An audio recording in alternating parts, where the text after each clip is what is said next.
right, so we're diving into Psalm 29 today, and Yeah. it's from the New Living Translation, just so you know. Right. And it's really interesting, like, even though it's, obviously a religious text, it's packed with this really vivid Yes. imagery about, well, power, like what power even means. Definitely. Especially, from like an ancient perspective. Right.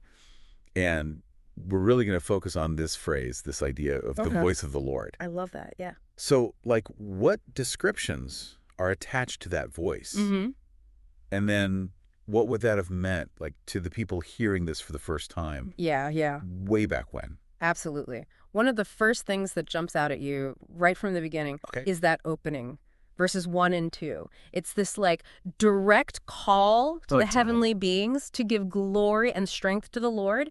And it really emphasizes the sense of worthiness of the divine name of holiness. Right off the bat, it's right away. Setting this tone of just profound reverence. So we have this call to honor.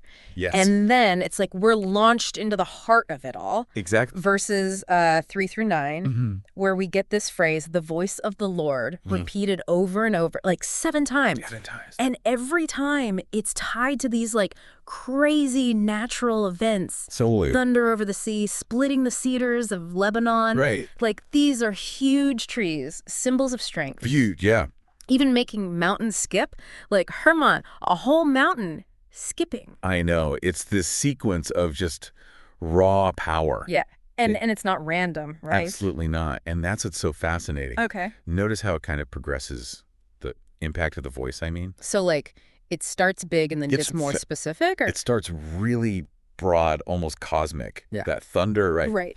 And then it gets more and more focused. Okay. Specific locations. So it's not just like any old storm. Yeah, no. These places matter. These were real places. Significant to them. Lebanon.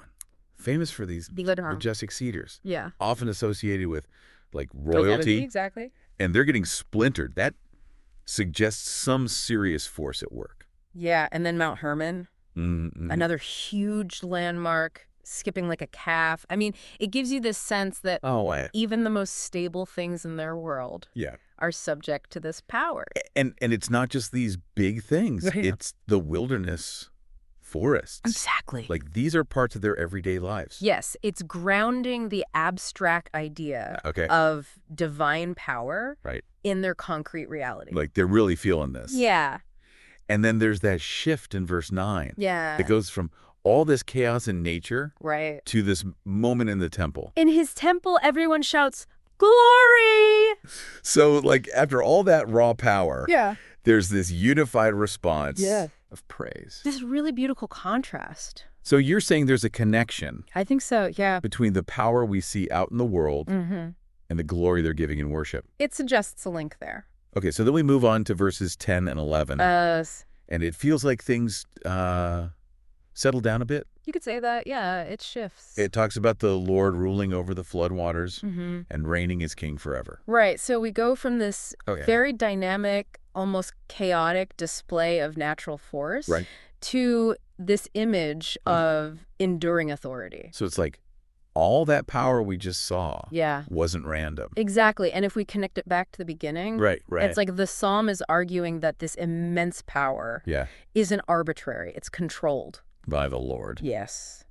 And his reign is, well, eternal. And ultimately it leads to blessing. Blessing for his people. Strength and peace. Strength and peace. So for you listening, what we really want you to take away from this is how this ancient text uses these incredible images from nature things that would have been so powerful and awe-inspiring to the original audience to show us just how powerful they believed God to be. Exactly. And this voice of the Lord, it's not just about sound, it's a force. Yes. And it can bring about huge changes.